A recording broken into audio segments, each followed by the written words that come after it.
Welcome back. It's time for Your Money. Now, statistics from the World Bank indicate that Kenya exports 4% of leather products despite being listed among the leading hide producers. 25% custom duty imposed on leather materials is hampering growth of the industry, with China now taking over the market. On Your Money today, we look at the leather industry in Kenya in this report prepared by our producer, Levis Musumba.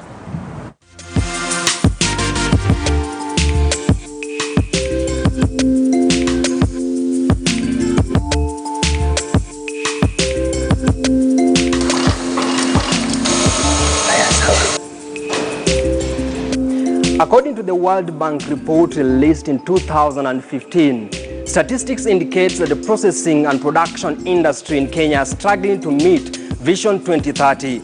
It is 10 years down the line. Has the country realized the goal, or are we on the wrong track in realizing this goal? The country is struggling with the rate of unemployment as the gap continues ballooning, and this was one of the goals in boosting these industries to ensure we create employment and also expand our market share. Kwa siku day unatumianga masaa mangapi kufanya hii kazi? Naona uko na ngozi tofauti, rangi tofauti hapa. Gani ni gani na inatumika kufanya nini? Hii inatumikanga ya parachute, tunakatanga parachute ama bags zingine. Alafu hata hii tunatengeneza bags na inatengenezwa ni bags ngapi? Gani yenye tunatengeneza. Hata nyingine pia tunatengeneza nayo hii, lakini hii inakuanga mzuri ya kutengeneza parachute. Ngozi kama inapatikana Kenya? Inapatikana hapa Kenya, tunanunua Kenya.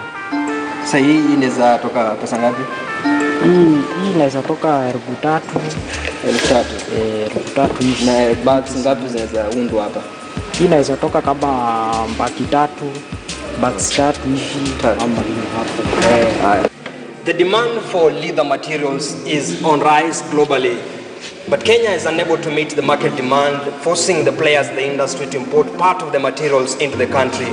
25% custom duty remains an impediment realizing this goal.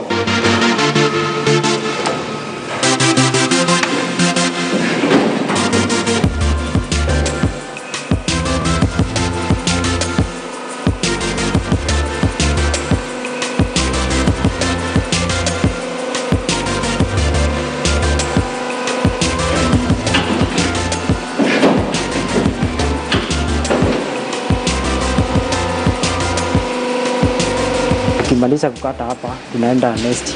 So zile chuma ni za kufanya nini? Hizi ni za kukata. Sasa hii ndio visu. Hizo ndio blade. Hizi ndio blend. So hizi zenye umekata zinaitwa aje? Hizi ni binding na hizi ndio straps. So ndio binding, hizi ndio strap.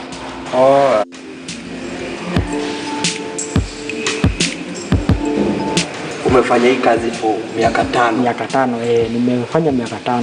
Huku nilikuja sikuwa najua chochote, lakini nikatrainiwa. Hata sikuwa najua mambo ya leather, nikajulia hapa. So unaona, sasa kwa hiyo miaka 5 nimelani vitu mingi sana. Sasa hizo unaweza operate machine aina gani? Naweza tumia mashine yoyote kati ya hii mashine zote ziko hapa. Kuna mashine yenye sijui, najua kila kitu. Binding and straps. So binding and straps. Second phase tunakuja hapa, alafu hii leather ndio tutatumia kukata small pieces. Tunakuja tunaitandika hapa vizuri.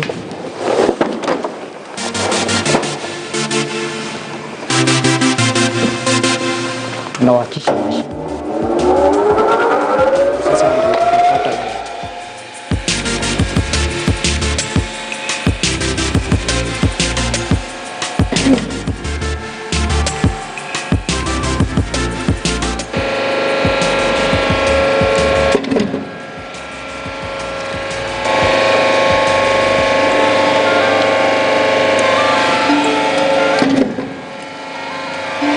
Na nimeona uko na chuma tofauti. Zimeundwa kulingana na... Sasa hii zimeundwa kulingana na chenye unakatanga kama bags. Kile kisu iko na bags yangu.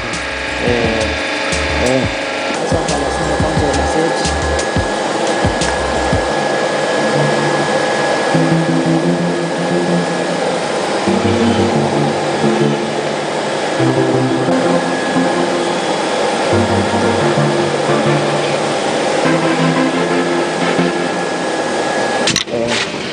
timing yako kupita change kulingana na ile tenda kazi iko ama ni standard? Ni standard hiyo tu, hakuna kuchange. Sasa tukikuja hapa sasa, hii ndio ya kushikanisha glue. Hapa ndio glue. So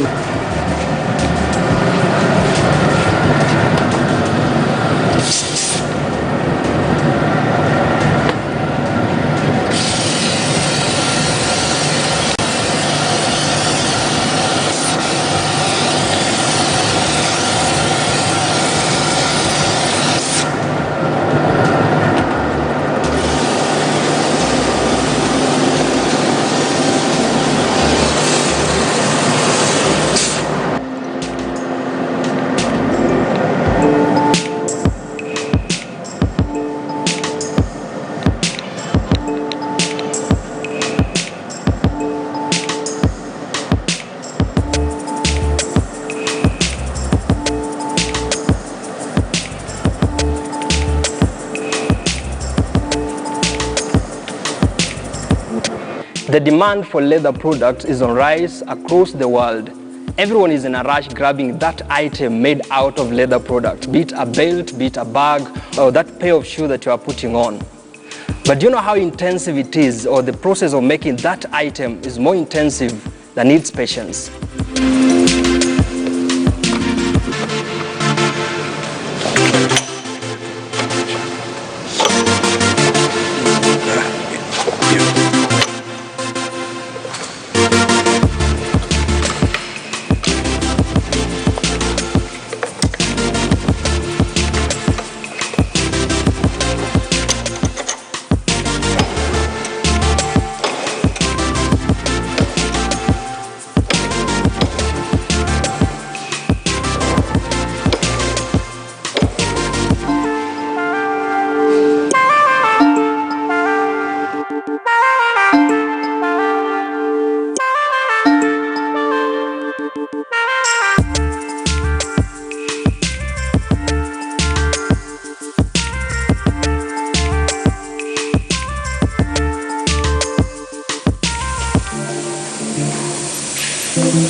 Hii machine inaitwa authoritative machine. Kazi yake ni kushona vitu. Kama unataka kushona kitu ikiwa straight on a line, au kushona kitu perfect, so unashoneanga hizi vitu hapa na straight line. After that nakuja kwa flap yangu napandika hizi vitu na kuanga na pattern ya kufix, so unaifix ikiwa parallel. Baada ya hiyo narudi tena kwa bagi yangu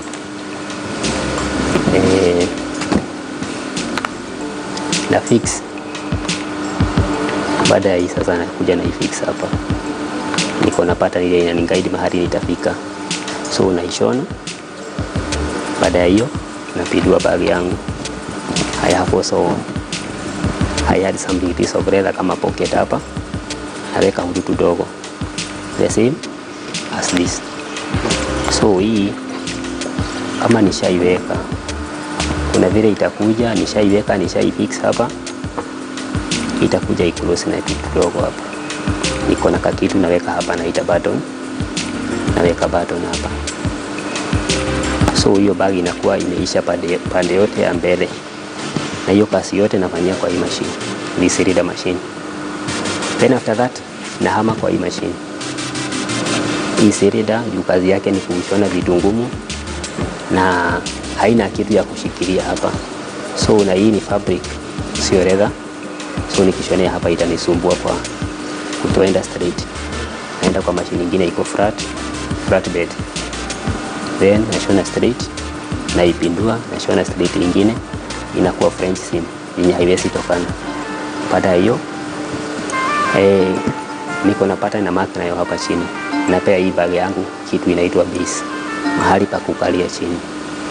After that sasa bag inakuwa ni kama imeisha. Baada ya hiyo sasa nabaki na handles. How long does it take you to make one single bag? Bag moja, kwa bag moja naweza chukua tuseme 40 to 45 minutes. 45 minutes? Yeah, bag moja. Let's say in a normal working day, how many bags do you make? Then in a day I can make like 30 bags in a day. And the production is well, I can make 30 bags in a day. 30 bags in a day? Yeah, in a day. That is intensive. At that times unaweza make above 30? I can make. Ina depend na ile kama I'm prepared everything, I have it with me. Hiyo ina depend. Kama niko na kila kitu hapa, shughuliki kwenda kuiprepare hiyo nikuje ni fix. Can make more than that. Kulingana na ile kazi unafanya, what is the most challenging part in this process? The most challenging part ni kuprepare kila kitu ikuwe ready. Juu stitching sio complicated. Lakini kuprepare kila kitu hiyo, the challenging part ni hiyo tu. Kuprepare everything to be in order. Uko na experience ya miaka ngapi kufanya hii kazi? Hii ya ngozi. Hii ya ngozi niko na like 10 years now. 10 years? Yeah. Does it mean the standard of your work because of the experience you have in the industry?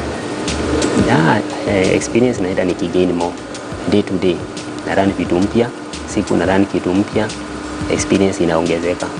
So venye siku zinaenda naenda nikiongeza experience ya kufanya hii kazi. So mahali nianzia sio mahali niko sasa. Nimegrow. Yeah. So what informs your value addition in terms of experience? What informs, let's talk of your design unatengeneza. Is it test your customers? Is it change in the market? Nini inafanya you develop a new product to material demand inatakana?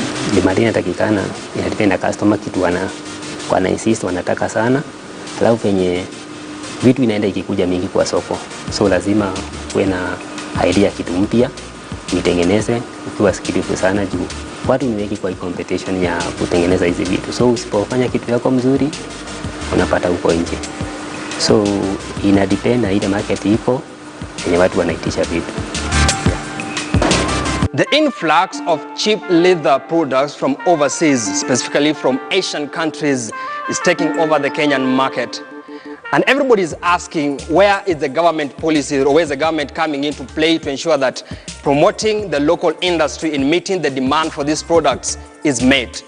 And now the clients who are the locals are saying the products produced are for the high-end class because the price attached to these products they cannot meet. Hello, anyone here?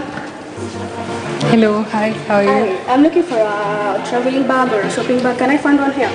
Yeah, we do have a shopping bag. They come in several What's variations. This? So you can open it up. This is a bag? Yes. Wow, this is so nice. How is it done? So you pull it down. It's a shopping bag. So how much can I carry with this? Up to 15 kgs, 10 to 15 kgs.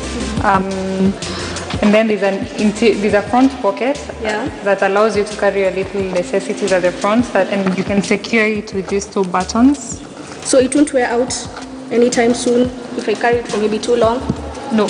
So what happens is we have the way it's been constructed, it ensures that it's durable because there's one piece that's taken all round. Then it has leather reinforcement.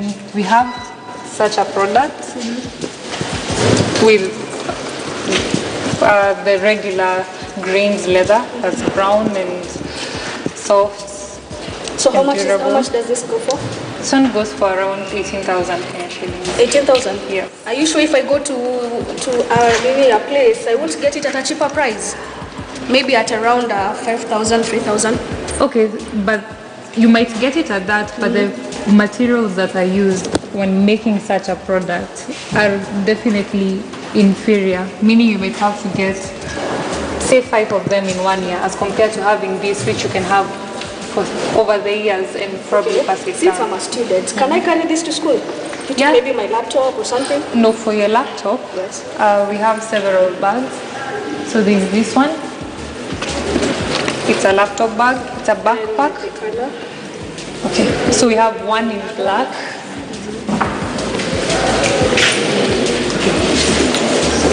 So if you don't feel like carrying if I'm going to school, I can carry my bag like this. like that, or you could remove this and just carry it as a handbag. Yeah. This is nice. And this zipper is to allow for, like, say, more room. So if you feel like we need to add more things, so it will. So how much is this? Since I like it more than the others because it's a little bit bigger. This one retails for 30,000. 30,000? Yes. Am I carrying cows? You've carried cows that have been added value to it. Wait, this is leather, but why will you sell it at such an expensive price? Because other than the fact that the material is good, there's also the attention to detail, the amount of processes that are involved in making the product takes a long time, and then we ensure that the people in the value chain get the most out of the profits that we get. It's not just the money. So we now have two products here. What's the distinct difference between the two? The materials used. This one is made using cow hide, and this one is made using goat. And then also this had to be sourced from Morocco, while this one is locally sourced leather. Yes. That means that product was made out of these. Yeah. So among these, which one is imported and why? The colored ones Yes. are imported. The natural one and the hairy one and the brown one are locally sourced. This is because while the raw materials are available locally, the processing into such a finished product is not locally available, as Kenya mostly exports. Okay, it's 9% of the Kenyan raw exports is wet blue leather, not the finished. The finished one accounts to around, I think, 4%. That can be disputed, but it's quite low. So in terms of finish, it's quite a bit limited, though we try to get the premium when locally sourced. So is it cheaper to import the final material, or is it cheaper to process that into this final copy? Compared to the cost involved. So the two, the imported one and the raw.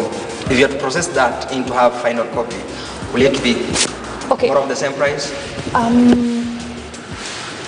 Okay, so that will have to do with the tannery. But all I know is, for you to import a raw material, say it's this, to make such a product, you will be charged 25% duty, which will be the same duty that will be imposed on someone bringing a finished product. So if I'm bringing this and there's a 25% duty imposed on it before I even make a product, I cannot really compete with someone who's brought in a complete product. So that creates a difficult environment for the local manufacturers, meaning when you have to import raw materials that are not locally available, the cost goes high, and if you push that to the consumer, they're not willing to buy that. So we just said custom is one of the factors affecting the industry. Mm-hmm. What other factors are affecting most of those who are players in this industry? I'd say counterfeit. There's a lot of counterfeit leather products. So we have these things that are in bags or whatever products that are imported from China. People think they're leather because they're sold to them as leather, but in actual sense, it's not real leather, and then it's sold at a really low price point. So if someone asks, when we meet some customers in the market, they ask, why should I not buy that one worth 2,500? But then now you see, you have to educate them on the fact that it's not leather. They might have to buy many of them before this one wears out, because as we all know, leather ages beautifully, it wears well compared to the synthetic material. Leather industry is one of the highlighted the goal of achieving Vision 2030. We are now almost a decade down the line. Has there been changes? Has there been improvement ensuring that we boost this sector?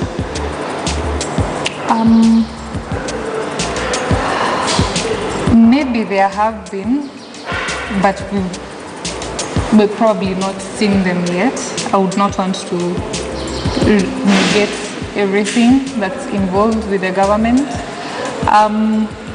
But I'd say there's still a big room for improvement when it comes to policies. So that's what's really needed. we don't really need them to give us money or to do this. Just change policies here and there or implement them, because they talk about the policies that should be done. There are all these booklets about how the opportunities that are there in the leather industry, how they want to grow manufacturing, just manufacturing itself, regardless of leather, to 9.2% by 2020. So what are the policies or what are they doing to ensure that? Apart from cow skin, can use other skins? Yeah, definitely. Like apart from the goat? There's goats, there's sheep, there's crocodile, but that you have to get specialized documentation for that. Like when you use wild animal skin, you have to get special licenses for that. That's why you find that these crocodile shoes or bags or whatever are very expensive, or python skin bags, they are quite expensive because of that. And we can also use ostrich skin, you can use fish, there's fish leather. So there's a wide variety of what you can use to make your product. In Kenya, do we produce enough goat skin to meet this demand? Actually, compared, so that these 4 key countries, three, China, Vietnam, and Italy, that are major producers of leather. Kenya has a competitive advantage when you compare to them in terms of access to raw materials and just leather, basically. So if it's access to that, yes, we do have access. But now getting the finished product, that's where the question comes in. Mm-hmm. Yes. So does the type of the skin also determine the price tag on these items? Okay, so not really. It depends on how it's being finished. Because there's a cow that just has simple finish, so that's not expensive. Because now that comes in the end of the tanning process. That's you deal with the tanners when it comes to that. So it depends on the finish that you get. So the super high quality with less marks, and these are really intensive process that went through it. Yes, you'll pay for it regardless of what it is. With this is a laptop bag. It's a unisex product, so meaning it can be used by both males and females. So you put your laptop. The idea behind it was the slim construction, so as to enable people hide it under your jacket. So other than the fact that it's a sleek and good-looking bag as compared to most of the laptop bags that are very official and sometimes not the most attractive looking, it offers the element in that once you put your laptop at the back and your other necessities at the front pocket, because it has 2 pockets, the front and back. Once you carry it, you can easily wear a jacket on top of it, and people will barely notice you're carrying anything. So maybe if it's raining or you have a security concern, it can easily be well hidden. According to Vision 2030, the government was to reduce the rate of unemployment in the country. And this gap is dominated by youths who are below the age of 35, mostly who are graduates from university. But it's now 10 years down the line and the vision is yet to be realized. Is it because the government missed out the goal, or is it because of the weak policies in the country? For KTN News, I'm Levis Msumba.